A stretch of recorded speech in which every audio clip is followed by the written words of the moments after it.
Ce journal vous est offert par le FPI, Fonds de promotion de l'industrie, votre partenaire privilégié pour la réussite de vos projets.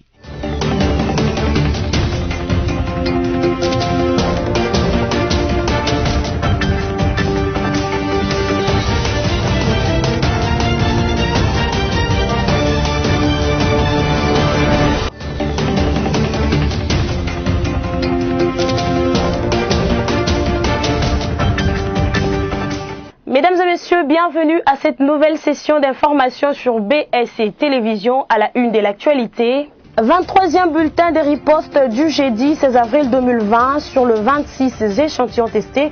Il y a 13 nouveaux cas à Kinshasa et 2 guéris, ce qui nous donne un cumul de 267 cas.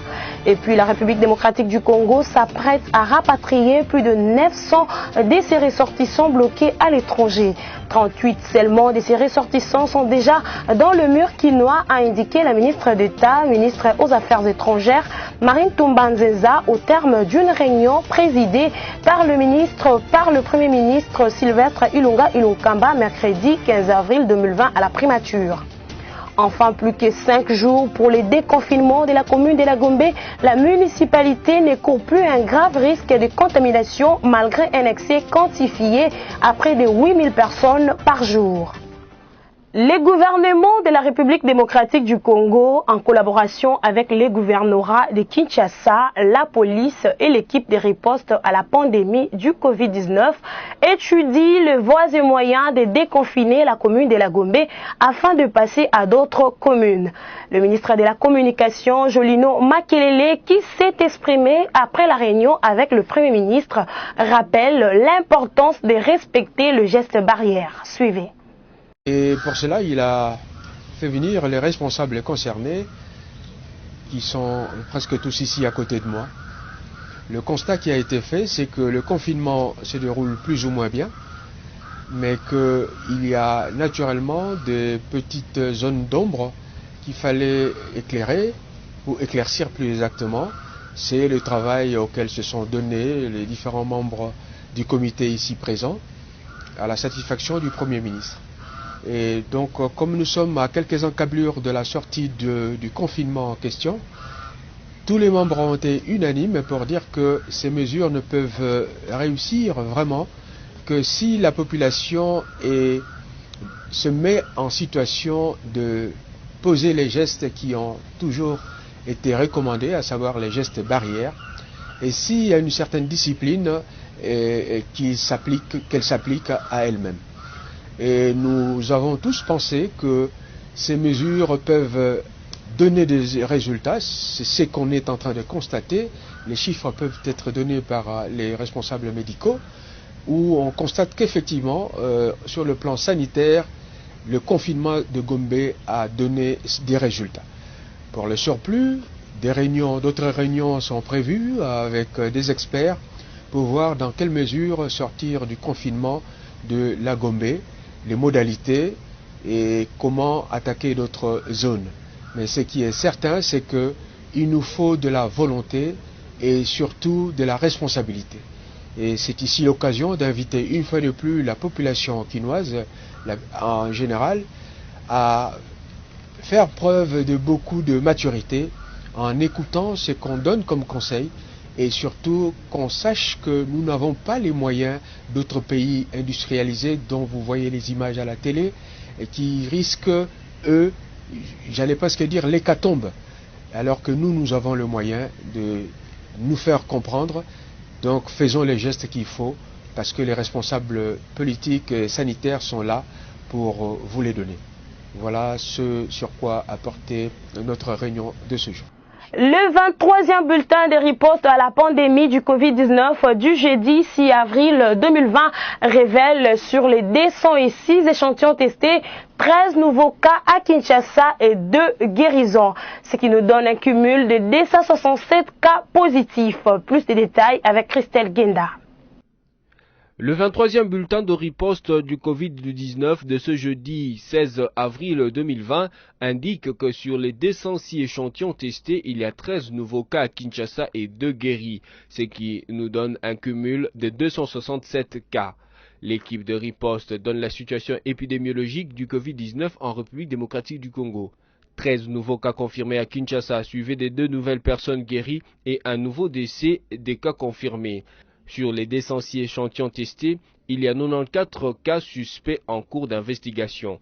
Les autres cas non indiqués sont soit en hospitalisation ou pris en charge hors structure par l'équipe de riposte. Par ailleurs, les activités de la prise en charge médicale contre le Covid-19 se poursuivent normalement en République démocratique du Congo. Ces derniers jours, sur les réseaux sociaux, plusieurs vidéos de personnes infectées par le Covid-19 circulent. Ces malades internés à l'hôpital du Cinquantenaire à Kinshasa dénoncent les mauvaises conditions de prise en charge. C'est ce qui a poussé la rédaction de BSC Télévision à réfléchir sur cette propension à diffuser la vidéo du genre sur la toile. Oui, ça fait plus d'une semaine. Depuis, on a fait ça, on a fait l'examen, il y a INRB. Depuis quelques jours, les images sur la prise en charge des personnes diagnostiquées positives au Covid-19 et mises en quarantaine à l'hôpital du Cinquantenaire de Kinshasa circulent sur les réseaux sociaux. Dans ces images, les membres du cabinet du ministre de la Santé aussi paraissent. L'on comprend à travers ces vidéos que les patients de Covid-19 internés depuis plus de 2 semaines ne bénéficient d'aucun traitement de la part du personnel soignant. Et l'opinion cherche à savoir ce qu'il en est de ces images. Malgré la diffusion de celles-ci, aucun communiqué officiel n'a été rendu public pour fixer l'opinion.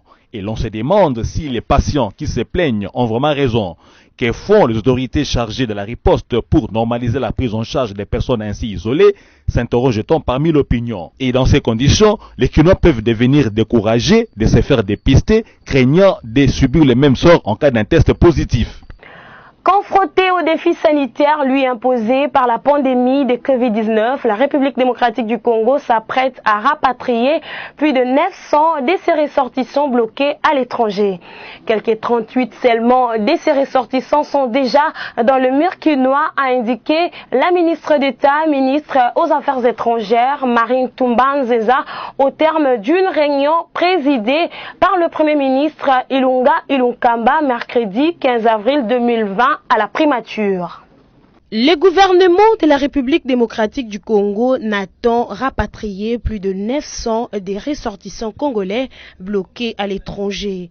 Seuls 38 ont déjà été rapatriés à Kinshasa, a expliqué la ministre d'État, ministre aux Affaires étrangères, Marine Toumba-Nzenza, au terme d'une réunion présidée mercredi 15 avril 2020 à la primature. On prit part à cette rencontre qui avait comme objet l'évaluation de l'opération du rapatriement des Congolais, le ministre de la Communication et Médias, le ministre de la Santé, les directeurs des cabinets adjoints de l'ECOFIN du chef de l'État, le vice-ministre des Transports et Voies de Communication, les DG des Congo Airways, les DG de la DGM, ainsi que la CA de l'ANER.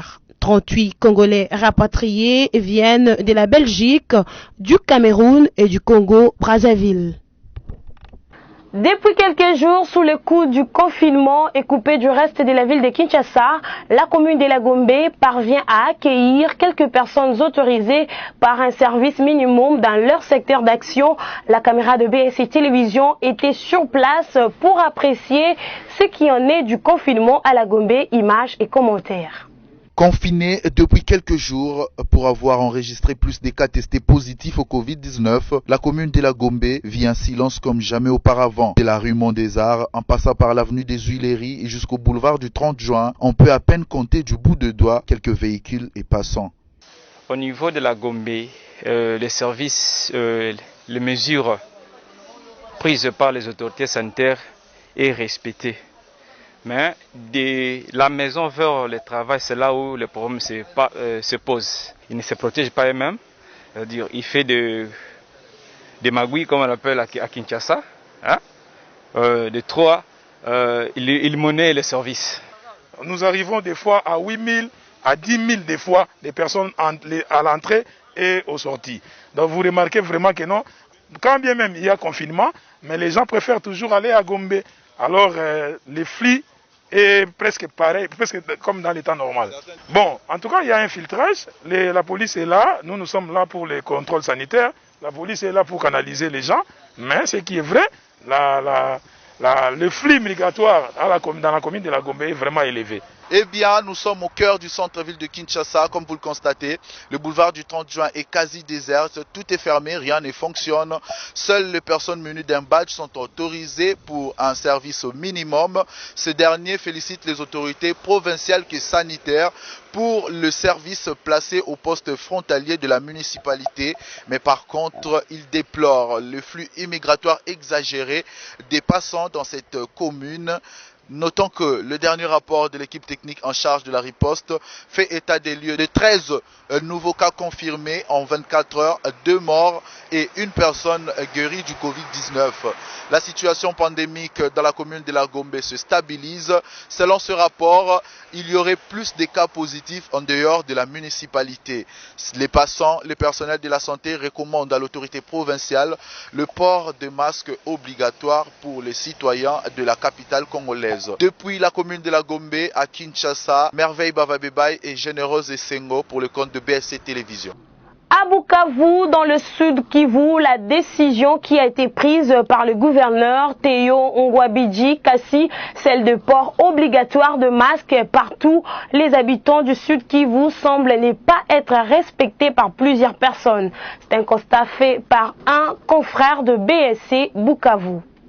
En date du 13 avril 2020, il a été demandé à toute la population du Sud Kivu par le gouverneur Théo Ngwabidji Kassi que le port de masques et l'autoconfinement des personnes de troisième âge sont obligatoires en vue de se protéger du Covid-19, une pandémie mortelle. Une situation qui n'inquiète certaines marchandes à la frontière de Ruzizi 2 à Bukavu.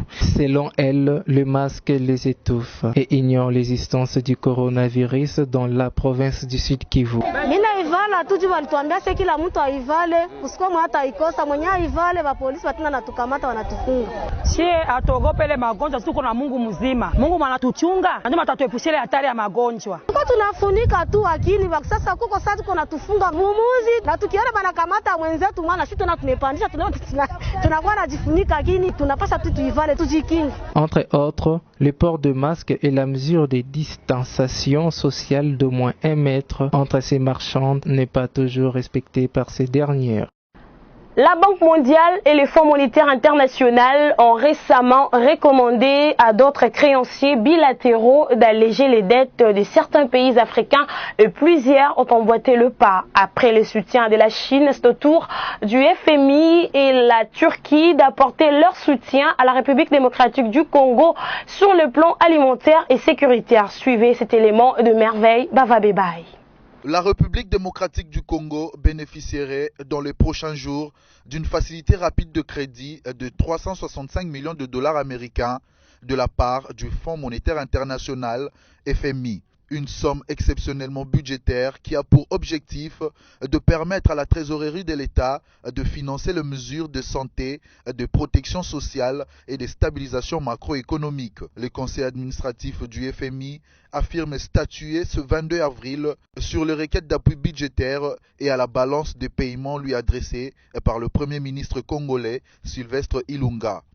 Pendant ces temps, la Turquie, à travers son ambassadeur en RDC, promet d'apporter son soutien au secteur alimentaire et sanitaire. Une assistance que la Turquie souhaiterait fournir à la RDC dans le cadre des relations excellentes qui demeurent entre nos deux pays. Et donc cette assistance, ce soutien serait dans le cadre de la lutte des autorités de la RDC contre le Covid-19. Le ministre d'État, ministre de la Coopération internationale, intégration régionale et francophonie, Maître Pépin Guillaume Manjolo, a fait savoir que la Chine était le premier partenaire du pays à répondre favorablement à cette note verbale. À travers l'entreprise Alibaba, on a reçu ce matériel de la part de la Chine, suivi par cette inauguration d'hôpital de référence de Bombashi, qui va servir pour aussi cette riposte dans un premier temps, avant qu'il soit affecté à d'autres besoins. Et maintenant, c'est la Turquie qui intervient avec une proposition précise qui est celle de pouvoir dire qu'effectivement, elle mettra à nos dispositions certains moyens dans les cas de petits projets pour pouvoir répondre aux besoins de la riposte. Ça sera dans le secteur alimentaire et puis dans le secteur sanitaire. Donc c'est ce qu'on attend. Nous sommes en train d'élaborer ces petits projets pour voir ensemble avec eux comment est-ce qu'on va procéder dans les tout prochains jours et quelle sera la quantité qui sera réservée à cette... Monseigneur Gérard Moulumba, chef de la maison civile du chef de l'État, a tiré sa révérence mercredi 15 avril 2020 des suites de la maladie à coronavirus. Personnage discret mais incontournable dans l'entourage du président Félix Tshisekedi, il occupait la fonction stratégique du chef de la maison civile. Sous cette casquette, il était chargé des affaires privées de la présidence ainsi que du secrétariat du chef de l'État. Plusieurs hommages lui ont été rendus. Suivez. Monseigneur Gérard Moulumba, né le 8 juillet 1937, était le frère cadet de l'opposant historique Étienne Tshisekedi Moulumba. Il avait très tôt privilégié la voie ecclésiastique et a été ordonné prêtre en 1967. Ses diplomates en théologie avaient effectué un bref passage à la Belgique avant de regagner le Zaïre de Mobutu au début des années 1970. En marge des tumultes politiques de la capitale, il devient en 1989 l'évêque de Mouéka, dans la province du Kasaï. Il a occupé ces fonctions pendant 28 ans avant d'en être relevé début 2017 en raison de son âge avancé en qualité d'évêque émérite. Monseigneur Gérard Moulumba fut membre de la très influente Conférence épiscopale nationale du Congo, SENCO. Au soir de sa vie, l'illustre disparu a été nommé chef de la maison civile du chef de l'État le 21 mai 2019. Dans ses fonctions, il gérait les affaires privées de son neveu, le président de la République, Félix Antoine Tshisekedi Tshilombo. Plusieurs hommages lui ont été rendus, dont ceux de Martin Fayoulou, d'Emmanuel Ramazani Chanari, Henriette Ouamou, de Louis-Dor Balekelai, de Sami Badibanga et d'autres acteurs politiques. Signalons que Monseigneur Gérard Moulumba a été inhumé ce jeudi à Kinshasa. La ville de Kolwezi, dans la province du Lualaba, précisément dans les quartiers Kamassara, a connu un climat pas habituel dans la nuit du mardi 14 au mercredi 15 avril 2020. Des coups de feu ont été entendus dans ces quartiers, perturbant ainsi le sommeil de paisibles citoyens. Une fois alerté, le maire de la ville, Véronique Koupité Kamina, est allé personnellement visiter les victimes. Images et commentaires. Les quartiers Kamassara Kolwezi a connu un climat pas habituel la nuit du mardi 14 au mercredi 15 avril 2020. Des coups de feu ont été entendus en rafale, perturbant ainsi les sommeils des paisibles citoyens. Une situation qui a plongé les victimes dans une inquiétude pas voulue. Touchée dans son fort intérieur, l'autorité urbaine Véronique Koupité Kamina est allée personnellement compatir avec les victimes touchées par balles, internées à l'hôpital général des références de Mwangeji. On va les accompagner jusqu'à ce qu'ils vont avoir leur santé. Nous allons les accompagner, il n'y a pas de problème. Il y a beaucoup de réunions qui vont se faire et il y a des mesures qui vont être prises. Et ce que je demande à la population de Kolwezi, elle a toujours été responsable, qu'elle continue à collaborer avec ses autorités, que ce soit les autorités provinciales de la ville ou de la commune, ainsi que la police, et que cette population dénonce. S'il s'avère que dans votre quartier, il y a des personnes que vous ne connaissez pas, s'il s'avère qu'il y a un mouvement suspect dans votre quartier, dénoncez. Parce qu'en dénonçant, vous nous donnez le travail d'aller extirper tout cela qui la nuit sont en train de voir que la ville de Kolwezi est devenue leur champ de tir. Pour savoir long, le maire de la ville a présidé un conseil de sécurité en urgence afin d'établir les responsabilités dans ces dossiers. Rien ne restera impuni. Le maire de la ville de Kolwezi appelle la population au calme. Toutes les batteries sont mises en place pour contrer les hors-la-loi dans sa juridiction. C'est à présent les rappels des titres. 23e bulletin de riposte du jeudi 16 avril 2020 sur le 26 échantillons testés. Il y a 13 nouveaux cas à Kinshasa et 2 guéris, ce qui nous donne un cumul de 267 cas. Et puis la République démocratique du Congo s'apprête à rapatrier plus de 900 de ses ressortissants bloqués à l'étranger. 38 seulement de ces ressortissants sont déjà dans le mur quinois, a indiqué la ministre d'État, ministre aux Affaires étrangères, Marine Toumba-Nzenza, au terme d'une réunion présidée par le Premier ministre Sylvestre Ilunga Ilunkamba mercredi 15 avril 2020 à la primature. Enfin, plus que 5 jours pour le déconfinement de la commune de la Gombe, la municipalité ne court plus un grave risque de contamination malgré un excès quantifié à près de 8000 personnes par jour. Ce journal est terminé. Merci à vous de l'avoir suivi.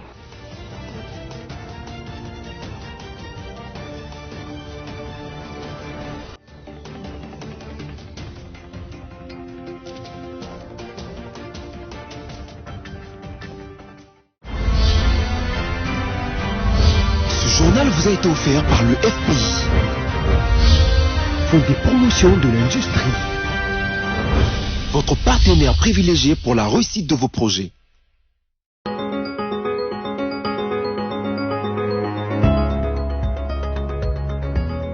Les actualités continuent avec la revue de presse des journaux parus en ligne ce 16 avril 2020. Commençons par ce titre de congovirtuel.org, les condoléances à Tshisekedi après la mort de Monseigneur Mulumba. Monseigneur Gérard Mulumba, chef de la maison civile du chef de l'État, dont il était l'oncle paternel, est décédé mercredi matin de suite du coronavirus. Frère cadet du feu Tien Tshisekedi, il était interné depuis plusieurs jours à la clinique Galima pour des soins appropriés. Cette disparition a déclenché un élan de sympathie de toutes parts à l'endroit du président de la République Félix-Antoine Tshisekedi Tshilombo, à qui sont adressées des condoléances en cette circonstance. Ancien président de la République, Joseph Kabila Kabange, dit avoir appris avec stupéfaction et grand regret: je partage la peine qui vous étreint en cette douloureuse circonstance, vous assure de mon soutien et présente à vous-même et à toute la famille éprouvée mes condoléances les plus profondes et les plus attristées, écrit-il à celui qu'il désigne comme président et frère. Poursuivons cette revue de presse avec Forum des As, qui note en grand titre: la PNC dément la rumeur sur la mort du général Elvis Palanga. Le général Elvis Palanga Nawej de la police nationale congolaise n'est pas mort. L'officier congolais est bien portant, assure le porte-parole de la PNC, le colonel Pierrot Namputu. À travers un tweet diffusé hier, il a apporté un démenti aux folles rumeurs relayées dans la matinée de ce mercredi 15 avril. Apaisons-nous les uns les autres, le général Elvis est bien portant, a-t-il écrit sur le compte Twitter de la police nationale congolaise. Le général Elvis, ancien commandant de la police du district de la Tchangou, purge actuellement une peine de 20 ans de service pénal principal à la prison militaire de Ndolo. Il a été condamné depuis le 8 janvier dernier pour avoir tiré à bout portant sur un élément de la police en pleine séance d'entraînement lors d'une formation à Kassangoulou dans la province du Congo central. Bouclons cette revue de presse avec Okapi.net qui écrit: Ituri, 18 villages de Walendu Wachi sous contrôle de la Codeco. 18 villages de la chefferie de Walendu Wachi dans les territoires de Djougou sont totalement sous contrôle par des miliciens du groupe armé Codeco. Les responsables coutumiers de cette entité, le Dama Setsi Penga Ier, qui a fait cette annonce mercredi 15 avril à Radio Okapi, affirme que ces miliciens collectent désormais des taxes et des vivres auprès de la population. Et face au pillage des biens qui se poursuivent dans la zone, la population a vidé plusieurs villages pour se mettre à l'abri. C'est depuis mardi 14 avril à l'aube que ces assaillants ont occupé les centres commerciaux de Katanga où ils ont délogé les militaires des FARDC dans cette entité. C'est tout pour aujourd'hui. Merci à vous de nous avoir suivis et restez fidèles à BSC TV.